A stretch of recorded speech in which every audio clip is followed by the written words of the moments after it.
Ladies and gentlemen, this is Nate Krasno, your host for today and forever, and welcome back to another episode of the Lawyers in the Making podcast, where it is my job to focus on the unique journeys to the law and law school of professionals in the legal field and law students. Let's talk about what we're doing today, because today we have another amazing guest. He is a Fox School of Business at Temple University graduate and currently works as the CEO and founder of Pareto Legal. He's held past positions as the Chief Marketing Officer at Krasno, and this is a tough one. Onwud, Onwud, Onwudinjo. We're gonna come back to that eventually. And as the Director of Paid Search at eDialogue. Excited to have him on the podcast today, Mr. Beau Royal. Welcome to the podcast. How are we doing today? Before going any further, I'd like to say a quick word about the sponsor of this podcast, Rhetoric. Back in episode 25, I had the privilege of having the CEO, Luke Yingling, on the podcast, and ever since that episode, fell in love with the product. Rhetoric takes user briefs and motions and compares them against the text of opinions written by judges to identify ways to tailor their arguments to better persuade the judges handling their cases. Rhetoric's focus on persuasion and helps users find new ways to improve their odds of success through more persuasive arguments. Know more, win more. I was able to see a demo of the product, and its cutting-edge technology and fascinating features make for a product I am proud to sponsor, and further shows the new digital era the field of law has been entering thus far on my journey doing this podcast. If you decide to book a demo, let them know Nate sent you. Be sure to check them out in the show notes below or at userhetoric.com. One word, userhetoric.com. Now, back to the show. Doing great, Nate. Thanks for having me on today. Well, I am so excited to be here today with Mr. Beau Royal because, as you heard from the introduction, he himself is not a lawyer. He's never been to the law school, but it just exemplifies and furthers that message that we like to speak about on this podcast, that there is no straight path to the law school or the law, that there's only your own unique path. And Beau resembles just another unique path into the field of law. But Beau, before we get started, tell the audience a little bit about yourself. Sure. So actually, I'm going to tell a quick story. Talking about how there's no straight path to the law. If you look at my fifth grade yearbook, there's a photo of I guess at that time I'm like 10 years old. I don't know how old you are in fifth grade. I'm really young. The photo of me there, and it says future occupation. I had to guess my future occupation. I actually wrote lawyer. I thought I was going to be a lawyer when I was in fifth grade. But kind of like you just hit on, I have mostly been focused in the marketing field my entire career. So out of college, I joined a small marketing agency and I worked with a bunch of different clients there. And then I graduated to a very large agency, actually, that eBay owned, called eBay Marketing Solutions. And there I worked with large Fortune 500 brands. I managed multi-million dollar budgets, and I was responsible for a team of 15 people, all before I was like 28 years old, which was a lot. And I did a bit of a 180, very much a 180 when I was 28. I ended up deciding that, this big Fortune 500 life isn't for me. I didn't like corporate America. I wanted to work in a field where I could have more of an impact, and I could see that impact, right? And I ended up becoming a chief marketing officer for a large injury law firm in Philadelphia. And that was back in 2018. And that's really where I got my crash course in the legal world, and specifically legal marketing. That firm, when I joined, was doing mid seven figures a year. Now they're doing mid eight figures. I'm still involved with the firm in advisory board member capacity. And that experience really kind of gave me the chops and the confidence to go out and start building a business to help lawyers and law firms market themselves. So that's kind of how I ended up doing what I'm doing today. So something we'd love to talk about on this podcast, something I love to talk about on this podcast, is figuring out what you want to do, but more importantly, figuring out what you don't want to do. And clearly, law school was not in the cards for you. And I have to ask, you decided to go to the Fox School of Business at Temple University. Why did you not decide on going to law school, even though you had wrote it down in your fifth grade yearbook?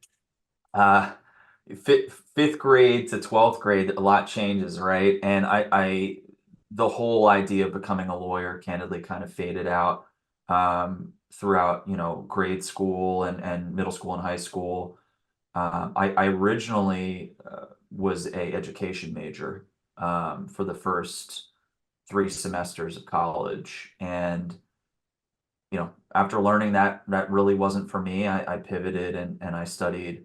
I was a double major in international business and marketing, and that was for me completely. And yeah, that's really why it just kind of faded out. And I've thought about, now that I work with lawyers, maybe it makes sense for me to become a lawyer one day. But I'm turning 35 in a month. Like I really like the work I'm doing. Like I know I can make an impact. Marketing, digital marketing specifically, is not going anywhere. In fact, that industry is going to continue to boom over the next couple decades. More and more advertising budget is being pulled away from traditional advertising channels and being put into things like Google, Facebook, Instagram, so on and so forth. So I'm in a good place right now.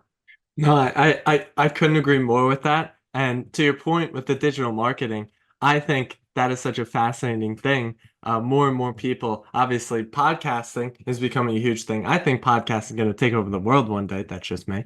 But in terms of where people go, where they put their ad dollars, the traditional way doesn't really work. It's not really effective. The demographics aren't there for that.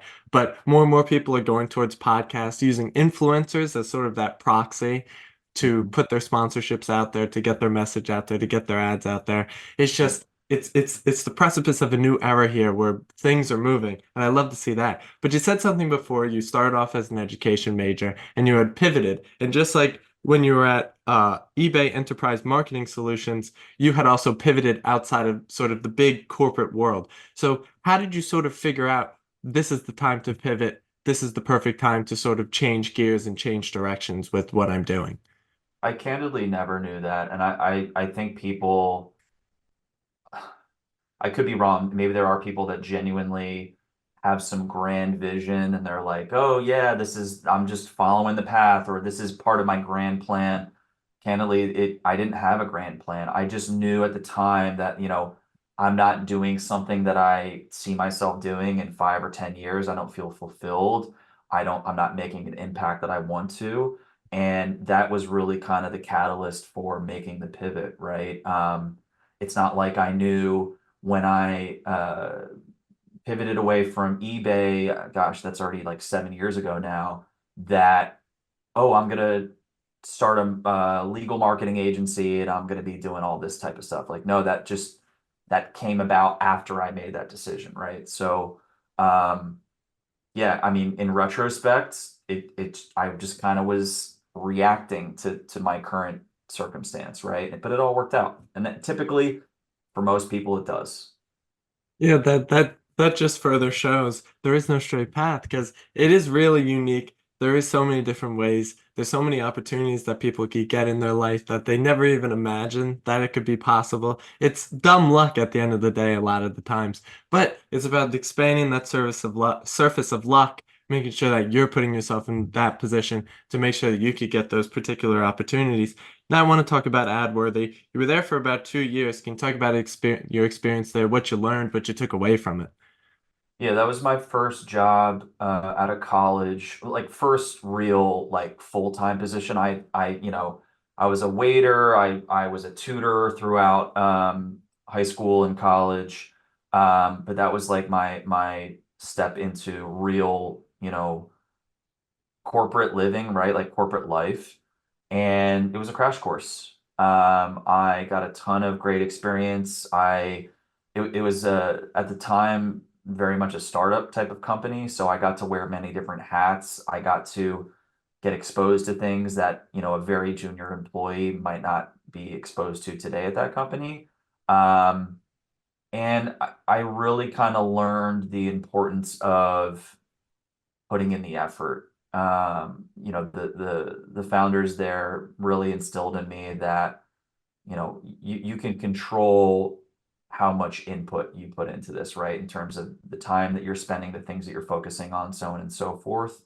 And when I left AdWorthy and I got to eBay, the team that there at eBay thought I was like crazy workaholic, like super dialed in guy. And that had just been kind of like ingrained in me from my time at AdWorthy. So I'm not saying that that's like a prescription for every single marketing professional or professional in general. Like go work at a startup first before you go into the corporate world. Like again, every path is different, but for me, it ended up being a very positive thing because it kind of like gave me thick skin. It kind of it got a fire in me, and once I joined the corporate world, I was like, oh wow, this is like easy. No one around me is working as hard. No one around me like cares as much about this stuff. So, um, in that sense, it was a very positive experience. So you mentioned before that throughout your time in college you were a waiter and you were a tutor, and this gives me a great opportunity to talk about my alma mater, ShopRite in Hauppauge, New York. I love that place so much. I worked in the produce department, and it is still, well, I take this as my favorite job as of right now, even though it's not really a job, but that will go down forever as one of my favorite jobs ever because it taught me tremendously about people. It taught me how to talk to people, taught me how to help people. It taught me different ways that I can sort of interact with people. I would use different phrases every single day, like just stuff like that, which helped me. How did sort of being a waiter and doing tutoring shape your experience throughout your career, and how did it help you? Just learning how to deal with people. That's going to be the hardest part of any job. I'd say the majority of jobs in the world, the hardest aspect is going to be how you deal with conflict, how you manage people, so on and so forth. Unless like you're a rocket scientist and you're just sitting around in a room, figuring out equations and all that stuff. Um, Most jobs call for very strong people skills today. Um, and, you know, just like dealing with like difficult people, difficult students, situations, like it thickens your skin and enables you to handle that next situation with much more readiness and more grace too. So I think that's the biggest learning that I got from those experiences was how to deal with people. So you went from AdWorthy, then you're at eBay, which is a billion-dollar company. How was that transition? And how was your time at eBay? What are the sorts of things that you learned? What was the environment like? I have to know because I've never worked at a multi-billion-dollar company, but you have, so I'm here to find out. The bigger the company, there's going to be a lot more bureaucracy and you know, leadership is very far removed from what's actually happening in the business, right? So I got to kind of like experience that firsthand. Just because it's a bigger company doesn't mean people are like necessarily working harder. Candidly, that was the opposite of my experience. Going from a small startup agency to a big agency was like there's just a lot more structure. There's a lot more like let's slow down. Let's not get like so that was kind of a culture shock initially. And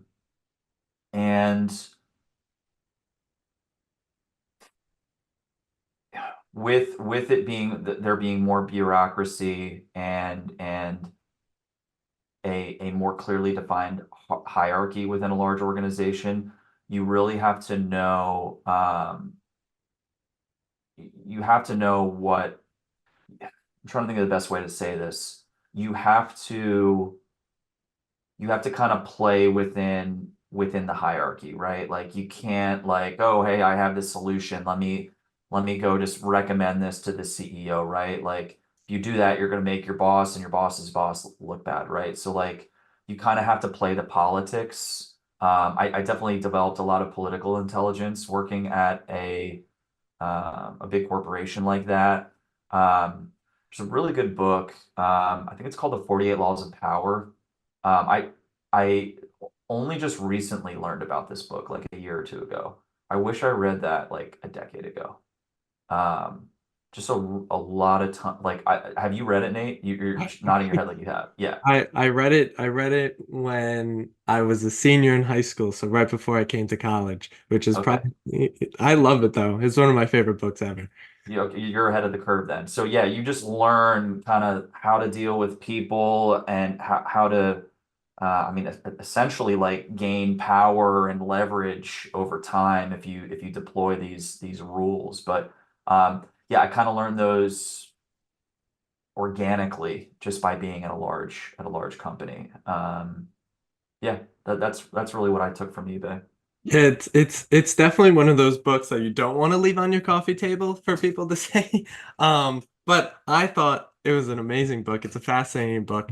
And I think obviously it gets a bad rap because people talking about power and it's like, oh, this is a very manipulative book, you can manipulate people. But the thing is with the book, I think what Robert Greene, the author, does even put within the book is like, listen, like as much as you may think that it is all rainbows and sunshine on the other side, but it definitely isn't. These are the types of laws that people do. This is what people in those big corporations, the hierarchy, this is what they employ in their lives. Some people just have it innately, some people just do it. And the fact that there's a book out there that you could be aware of the certain things that people could do to you is very important. So you could be cognizant of it and constantly being aware of what's going on around you. Now, you had talked about when you first got to eBay, it was a bit of a culture shock. Things are moving a bit slower. You can't get as much done. How did you sort of adjust to that culture shock? And what are some advice you would have to people, especially in the legal field, someone being an associate at a smaller firm and then getting into big law, and there's all these different mechanisms, there's all these different processes they have to go through. What are some advice to people to adjust to that culture shock? I think latch on to a mentor or just someone, a colleague, even someone that you can ask like questions to outside just your manager to be like, hey, how do things really operate here? Like, what's like who is really calling the shots? Who's responsible for this? Why hasn't this happened yet? Someone that you can just like talk really open and candidly with. Without like worrying about how the questions are perceived, right? So like a mentor or a colleague that you trust. Now, mind you, you got to be careful about the types of questions you're asking and things like that. But I just even think like watching how other people are operating, you learn it pretty quickly. Culture shock kind of wore off after the first month. Like it was just like, oh, okay, this is how things are done here, and that gets reinforced after a conversation or two, right? So that's really kind of how I adjusted to it, and I had to go through it the same thing when I left there and joined a law firm. That was a big culture shock. I went from managing a team of 15 people and being part of this massive marketing kind of division to being the sole marketing person at a law firm, their first ever full-time marketing hire. So talk about culture shock. That was the bigger culture shock of the two. So let's talk about that experience. You're the chief marketing officer at Krasno, and you can take this one. How do you say that? Onwudinjo. Onwudinjo. Honestly would never get that in a million years. But how was your experience there? How was that adjustment to the culture shock, and how's it been so far? So before I answer that, I just want to tell you, you are not the only person to struggle with that name. And we actually have run several marketing campaigns poking fun at the name. We've had billboards along I-95 in Philadelphia, Krasno, and who, Krasno, Onwudinjo, and then like phonetically breaking it out so people can read it. And then we've also run radio and TV ads where the announcer like says the name wrong and then keeps correcting themselves. So it's self-deprecation can be a really good marketing tactic. And any humor in general, people love humorous ad campaigns. But I think your question was, what was the transition like from eBay to Krasno? Yeah, it like I said, it was a complete 180. I was working in this really nice modern office, like open space, a bunch of young people. There was like a lot of energy there and so on and so forth. And I went from that kind of environment to a more traditional, like you wear a button shirt, you tuck your shirt in. I had my own office. I had never had my own office before. Didn't really like it. Didn't like having my own office because I was no longer kind of around people to bounce ideas off of and just like catch conversations. Um, so yeah, that like those things were very different. And then the nature of the problems I was dealing with were different, right? Like when I was working at eBay, I was doing a very specific marketing tactic for a very specific type of client.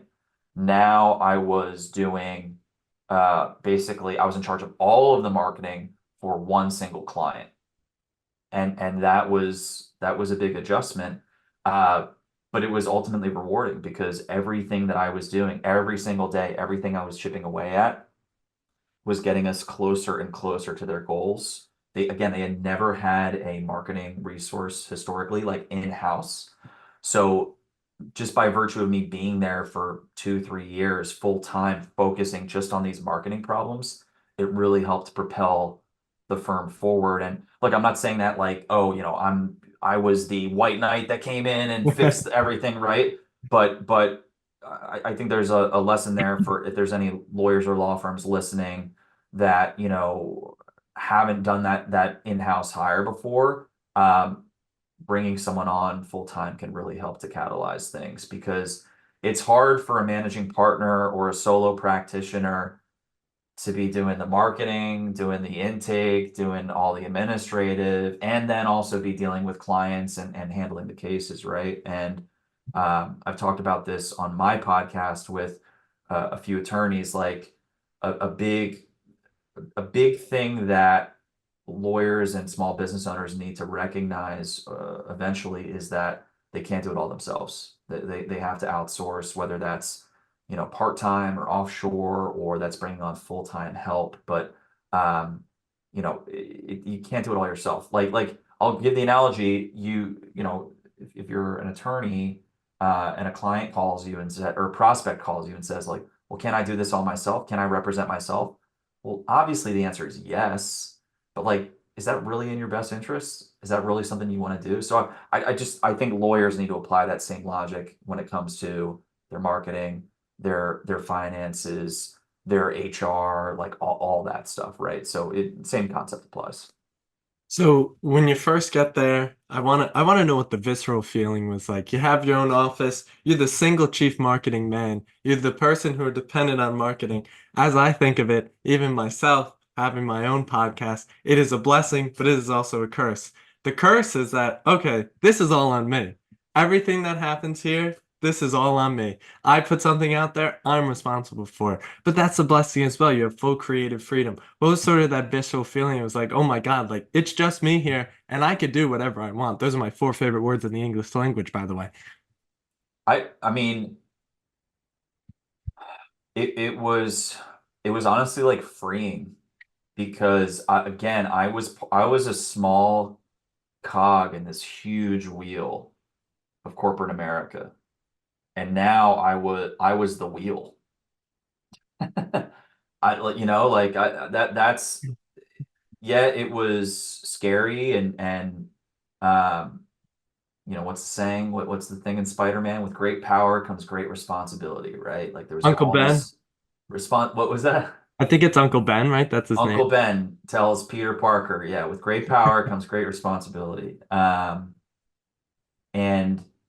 but honestly, that was what I needed at the time. I needed to feel that like responsibility and pressure because I historically I had just been doing a tactic of digital marketing called Google Ads.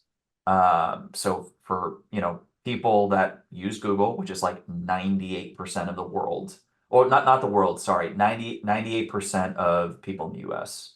Um, Google's main revenue source is their advertising product, which is the ads at the top of the search result page, right? So that was really what I was an expert at when I joined the law firm. And when I got there, I had to learn how to manage a website. I had to learn search engine optimization. I had to learn email marketing. I had to learn direct mail. billboards, TV, like all the different channels. That was like my crash course. But that's what I wanted. I wanted to not just be this like, T-shaped marketer, even though I still kind of am to some degree. I like Google advertising is still the best marketing tactic that I am best at, but I wanted to be more well-rounded, and that's what it gave me, and that's why I was excited to join that firm.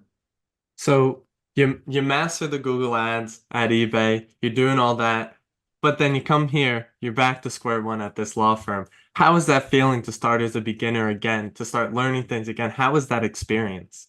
Well, the good news is the the CEO of the firm and their management team, a big part of the reason they did hire me was because of my Google advertising expertise. And they had identified that that was going to be the most important marketing tactic for the firm.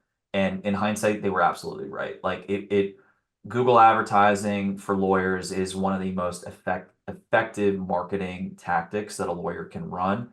It's kind of a no-brainer, right? Like if you can be visible when someone's typing in criminal defense attorney, St. Louis, Missouri, personal injury attorney in New York City, like things like that, you're probably going to get some really good leads from that investment, right? So that was kind of where I went hard in the paint on for the first like 3 to 6 months. I got all of their Google advertising campaigns optimized. I got the landing pages fixed. I got the tracking fixed, all that good stuff.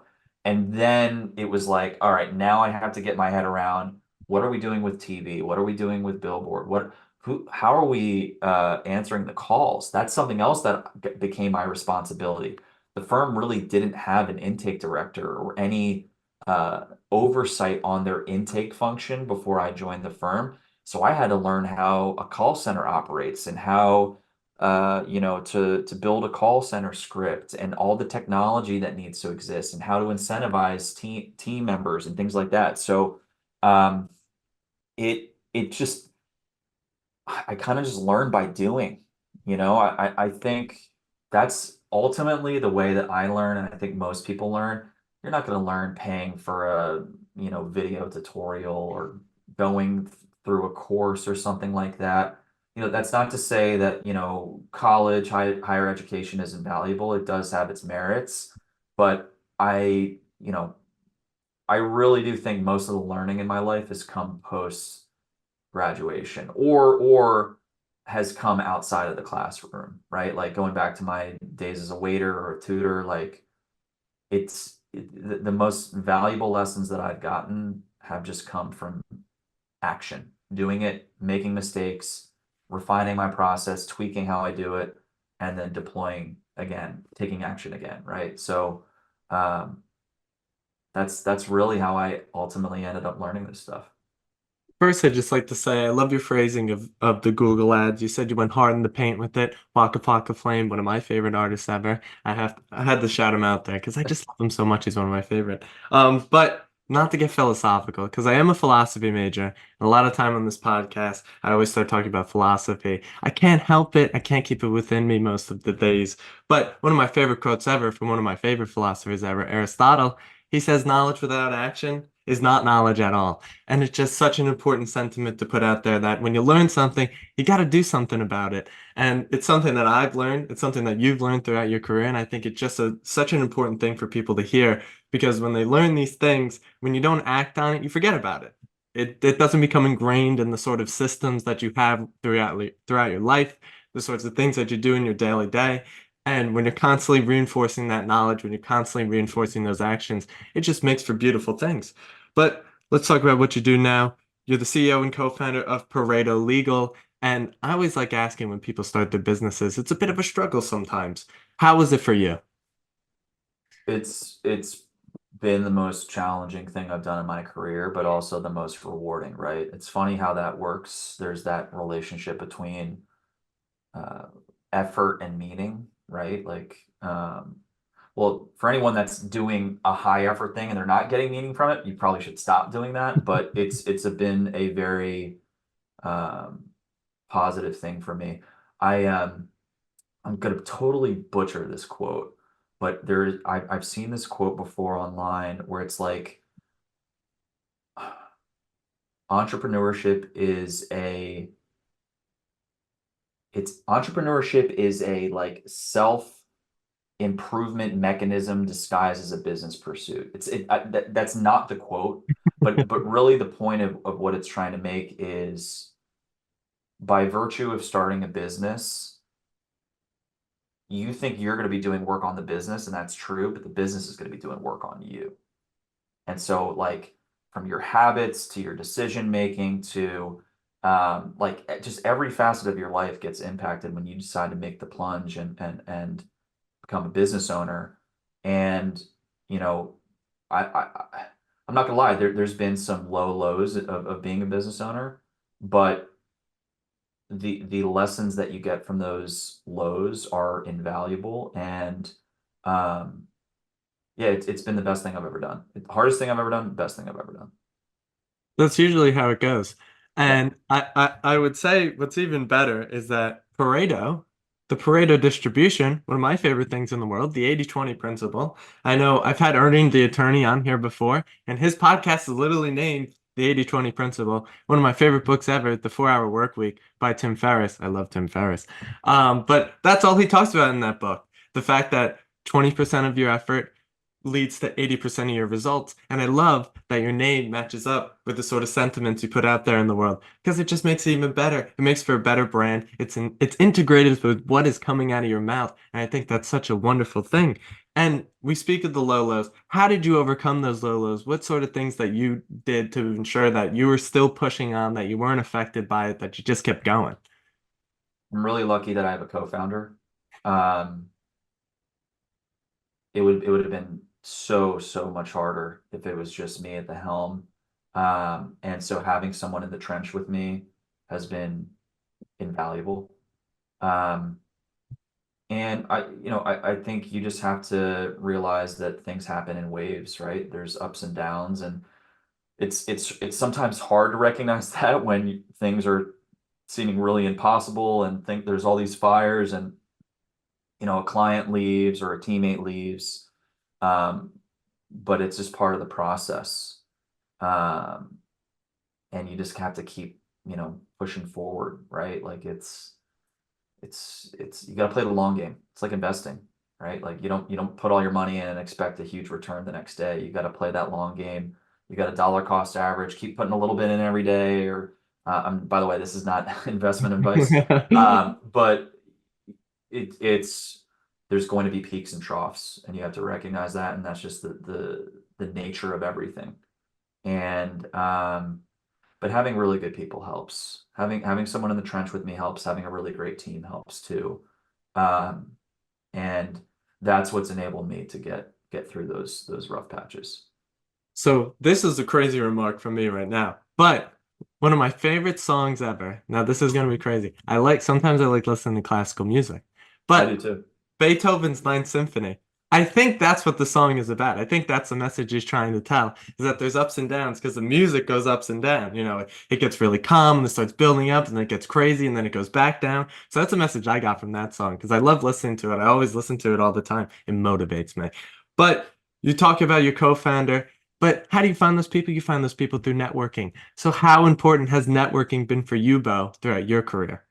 It's so important. What's the saying? Your network is your net worth, Network. right? And that there's so much truth behind that.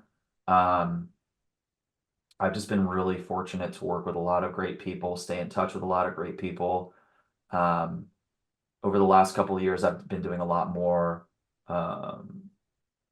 posting on LinkedIn. So I've built a network there with really no ulterior motive, right? Like, I think we were talking about this before the podcast, Nate. Like, you started this with no, like, oh yeah, I'm going to leverage this to then sell it or like build this, like, no, you're just doing it to having interesting conversations, spark, interesting dialogue with people, right? So that's been really helpful. It's been huge. And like I said, going back to like the rough patches, like the people that you surround yourself with are ultimately what's going to keep you motivated and push you forward. And um, you know, I could, do a lot of this stuff myself and have a one person business and could move real quick and all this stuff, but I burn out. I'm like, that's not really a fulfilling life. So having a team has really made this a marathon, has given the business real endurance. And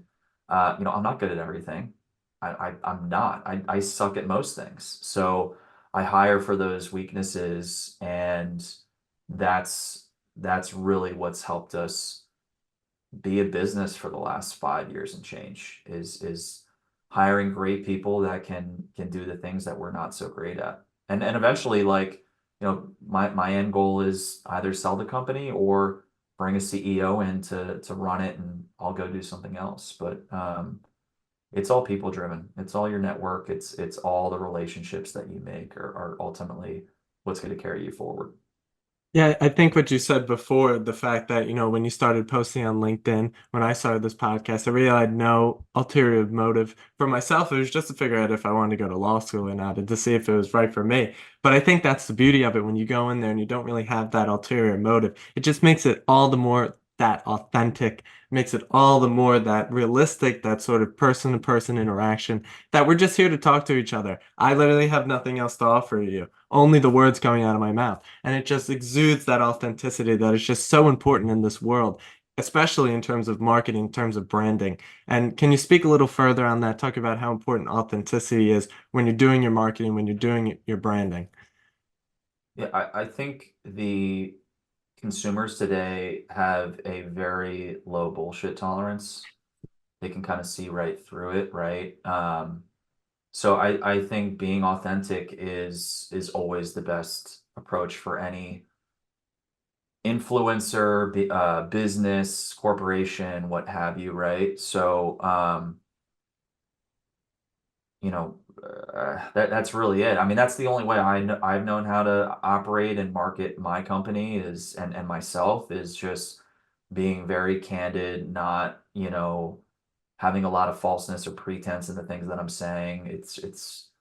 I like businesses, I like people that it's kind of just what you see is what you get, right? There's no underlying thing that's trying to be done here. There's no, you know, quick scheme or anything like that. It's just like, no, this is the way it is, and like it or leave it. Like that's the other thing too, is like with authenticity, like brands and influencers need to realize that like there's going to be a subset of the audience that doesn't like you, doesn't like what you have to say. Guess what? That's called positioning. That's a good thing. You can't market to everyone. As much as people would love to be, oh yeah, I have 7 or 8 billion followers on LinkedIn or Instagram or TikTok. Like that's never going to happen, right? Like there's always going to be a group of people that you're going to piss off or that you're not going to resonate with, and you're much better off just focusing on the people that like what you're saying, that agree with your stance on things, that like what your business is doing. um, go talk more to those people, refine your message, refine your brand voice more to those people, and ignore the haters. That's really it. You always got to be blacking out the noise. And I think to your point with the authenticity, finding those people that may not like you. And what I've found and what I've seen on social media all the time is that the people who don't like you are usually the loudest. And the people who are the evangelicists or the people who are really devoted to the type of work you put out there are usually the quietest and usually Yep. aren't saying anything. They're just consuming what you got and they love it so much. And especially with sort of pivoting and positioning yourself in a way, I see a lot on YouTube. I watch a lot of YouTube in my day. But a lot of the YouTubers that I sort of followed at the beginning who are like 100K and now they're, in the millions, they start branching out and they don't do as much as they used to. Specifically, I love video games. So like a lot of people, like I follow a lot of FIFA stuff. And a lot of the FIFA people now do like live stuff. They do like stuff with other YouTubers and they don't really play FIFA that much anymore. And like I could be mad, but I can't be mad obviously because they're very successful people. They have millions of followers and they're just positioning themselves towards a different audience that may be larger than the one they had before. But I always saw that as an observation to learn from myself in terms of what I'm doing here, what I can improve here. But Bo, we're down to our last five questions. And the first of the five questions, I'm interested to what you hear what you have to say, because it's an interesting perspective you're coming from. You're not a lawyer, but it is the tech stack question per se, as I feel the legal field is on the precipice of a new era. Just like yourself, you do a lot of digital marketing. More and more attorneys are turning towards digital marketing, more law firms are turning towards that, turning towards more cutting edge software, AI products, AI technology. What sort of tech stack do you have, and what suggestions do you have for people in terms of some new age technology that people can use to help them and their firms? It's a really good question. I'm just gonna like start shelling off tech. So website, use WordPress. It just integrates with so many different apps and other platforms. From an SEO perspective, it's going to be your best bet too. There's a lot of native functionality in there to help you ensure that you're checking all the SEO boxes that you need to. Um, for this isn't really tech, but this is more of like something that firms should be doing and keeping an eye on is Google Business Profile. So that's the basically your free digital billboard, right? That's what it's your way to tell Google, I am a legitimate local business. This is where my location is. Like you need to make sure that that's set up and it's optimized and it's been verified by Google. Um, for there's so many different tools out there that firms can be using for like intake and case management. I'm not going to mention like a single one because they all basically do the same thing. But for a young aspiring attorney that wants to branch out, or even just like a maybe a older practice that hasn't really joined the 21st century yet, um, investing in a cloud-based CRM is really, really important for the long term. Um, it kind of blows my mind that I'm still talking with prospective firms that like are not using a CRM, or they're using a CRM that doesn't have like an open API where it can't integrate with like SMS tools, email tools. You can't push the data back into advertising channels, so on and so forth. So um, I think every firm should be, if they aren't already, they should be migrating to a cloud-based CRM. On the intake side, definitely want to have some type of live chat tool incorporated on the website. Typically, our average client's driving the majority of their lead volume through phone call, right? So like phone call on mobile device, or they're calling the number that they see on their desktop. But then there's still a decent amount of lead volume that's coming through live chat and web form. I'd say if I were to break down, like 60 to 70% is coming from phone call, 20-ish%, 25% is coming from live chat, and then the difference goes to form submissions. So really make sure that you have that trifecta, those three different touch points available on your website so that people can contact you in the way that's most convenient for them, right? Like you have to realize that some of your audience, some of the people coming to your site, they might not be in a position where they can pick up the phone and call you right away. They might be in an emergency room. They might be in a movie theater. They might be on the bus. So having additional ways for them to make contact, I think, is going to be really important. So some type of live chat on the site. And again, I know this, I'm like weaving between tech stack and just like things that like marketing infrastructure that they need to have in place. Just start doing video. Just start doing something with more with your creative. Um, Even if you suck at it, great. Like just start doing it, because like we've been talking about, the only way that you're going to get good at it is just by repetition, getting feedback loops, so on and so forth. So um, there's still, I'd say, if you're a lawyer that's putting out a video a day, you're an outlier.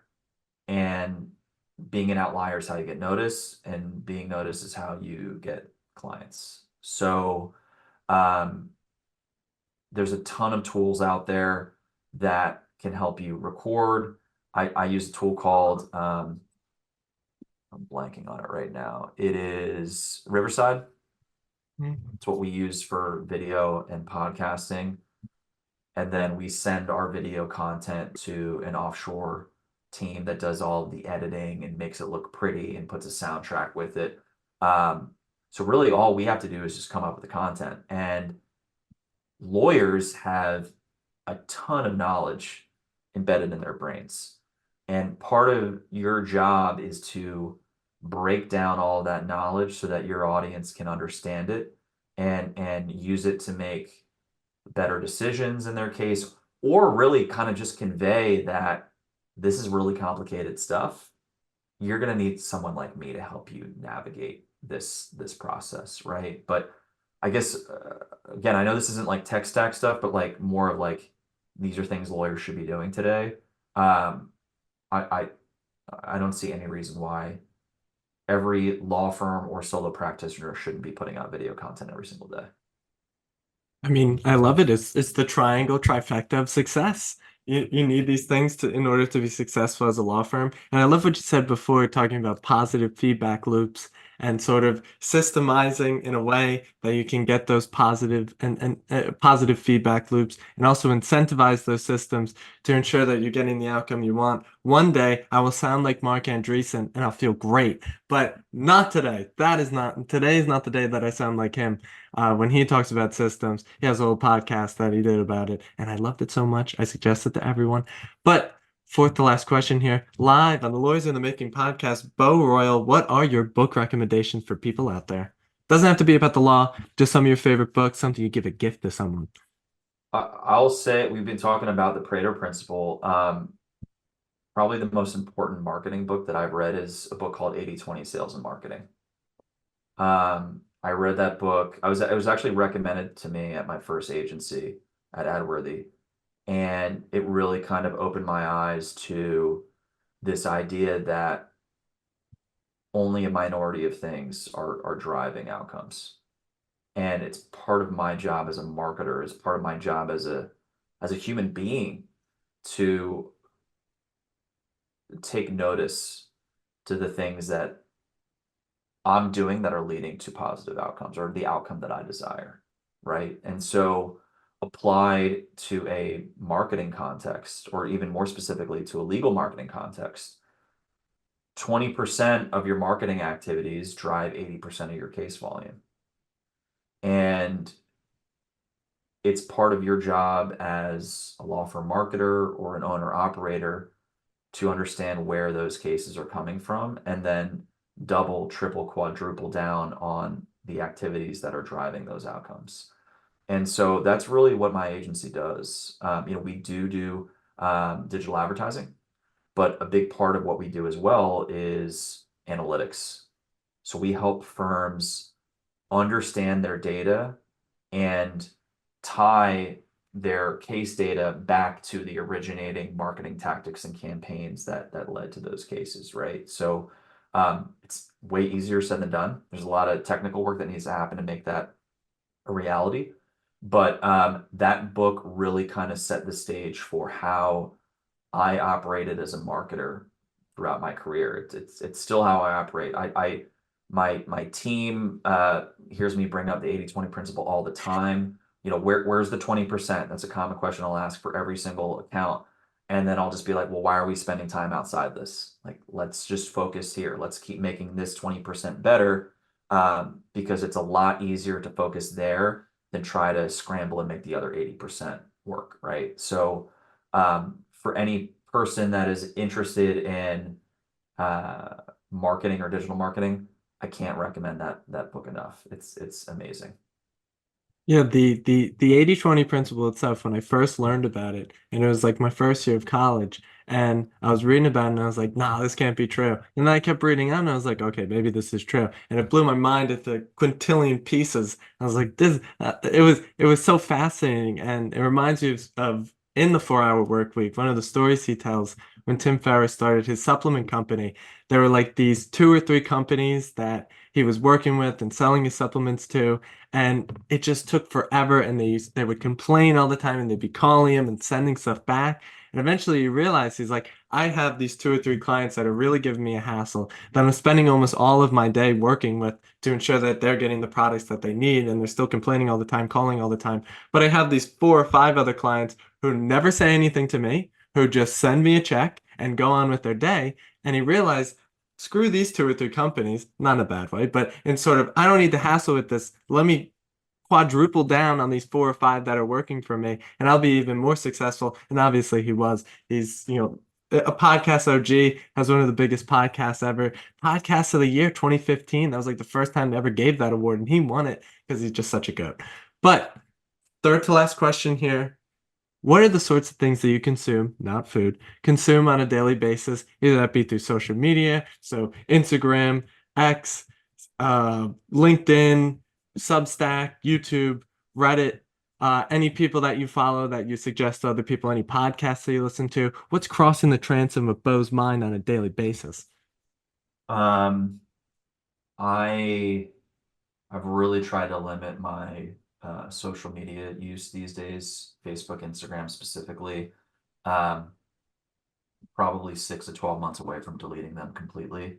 I just the for my ADHD brain, they're not the right platforms for me. I just I'm draining dopamine that I could deploy for more meaningful things throughout my day, right? So I do I am still a Facebook, Instagram user. I feel like this is like an AA meeting or something like that. Um, so yeah, I'm using those platforms, but really just like sporadically. Like that's, if I'm killing time. I love YouTube and Reddit. I love YouTube and Reddit. I can learn on those platforms. Um, I think it's for me, it's the best way to digest content because I get to kind of dictate what I am ingesting, right? Whereas Facebook, Instagram, you're kind of at the mercy of the algorithm, right? They're just trying to keep you hooked. And 30 minutes or 60 minutes can go by and you can be like, what just happened? How did I just waste an hour? Whereas with YouTube and Reddit, you can be a lot more intentional with the content that you're ingesting. So yeah, those are my go-tos. And then in terms of like I'll say for YouTube, people that I follow, I'm a really big fan of the Huberman podcast. Lots of just great insight from him on like health habits that you should be cognizant of, like getting sunlight in your eyes first thing in the morning, limiting, screen use in the later hours of the day, when to eat. I started fasting because of him. I do an intermittent fast these days, so I have like a 6 to 8 hour eating window. I don't eat breakfast. It wasn't for me. I had more sustained energy throughout the morning hours, so that's something I got from him. Um, he's the one probably I like the most. There's another guy, I don't know his name, but I recently started really watching his stuff. The name of the channel is Clear Value Tax, and it's not just tax content, it's just a lot of good financial information about the current economy, how to invest in stock market and real estate and things like that. I wish I knew the guy's name, but I've been watching a lot of his stuff recently too. But I like watching content that is educational.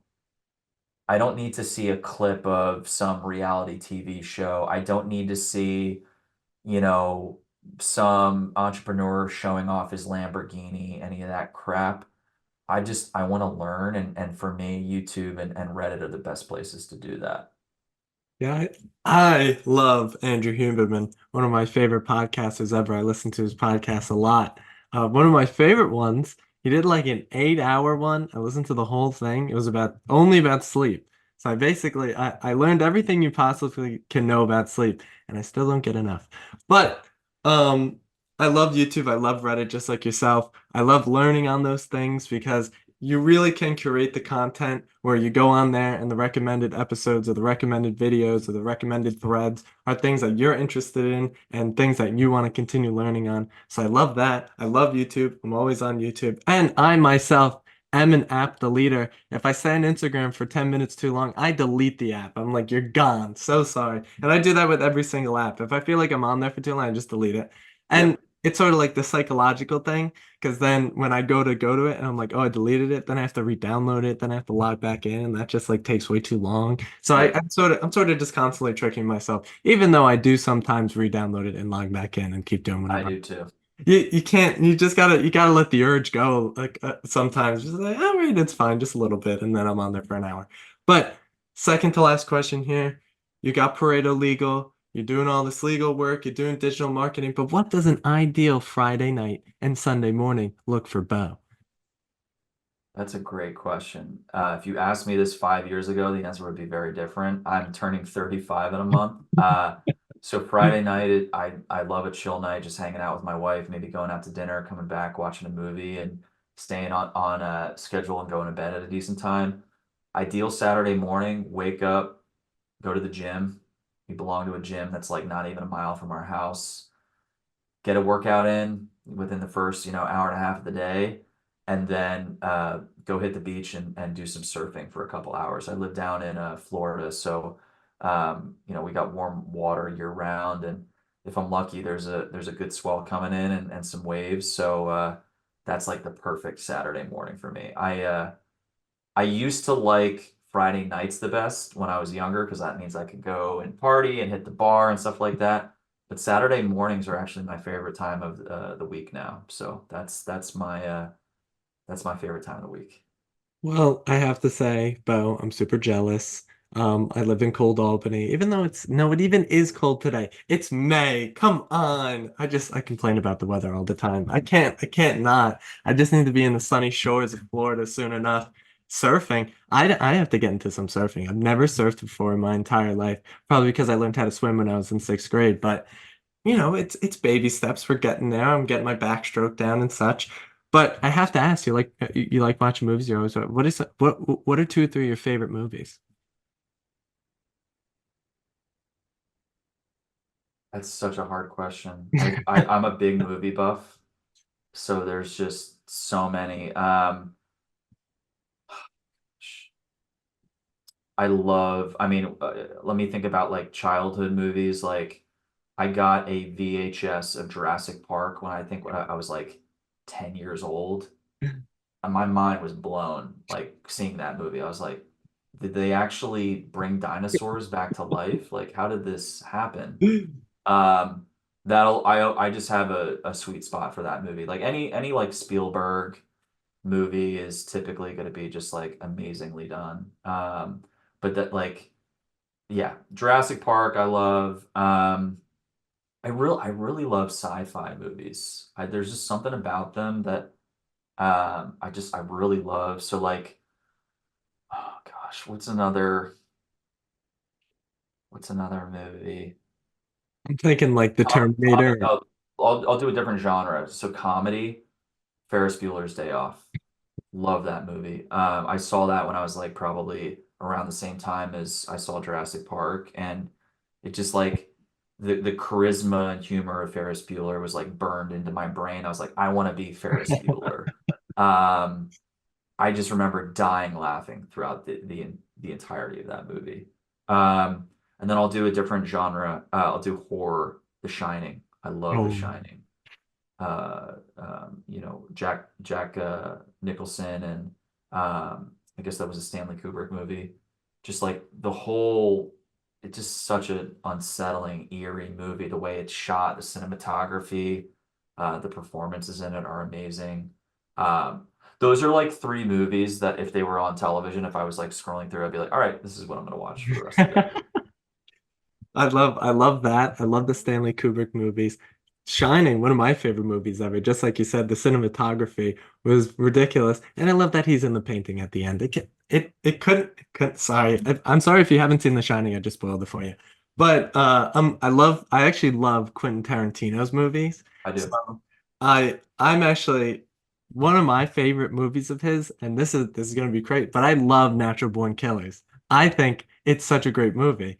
It's obviously a little weird. There's a lot of gross stuff going on, but I think it has a lot of depth and it's very strange, and I like strange things. So I was very attracted to it because I was like, this is nothing I've ever seen before. And the way it's shot as well, the cinematography of it, similar to The Shining, is just so unique. It's like just a visual experience I've never had in my entire life.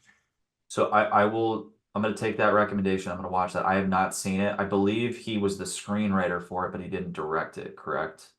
I honestly have no idea. I thought he directed it. I don't think he I could be directed very it. wrong though. I think he wrote it, and I'm thinking about the same movie. That's the one with Woody Harrelson, correct? The Yeah. shaved head. Yeah, okay. Yes. Yeah, I need to see that movie. And Robert Downey Jr. is in that movie as well, and he's fantastic. He's really, really good. Oh Before, wow. before he was even Iron Man. But Bo, last question. I do this at the end of every single episode. What are your words of wisdom for the aspiring law students, the current law students, the legal professionals, and pretty much anyone out there? You're giving me a lot of responsibility here. I want to You make can narrow. sure You can narrow.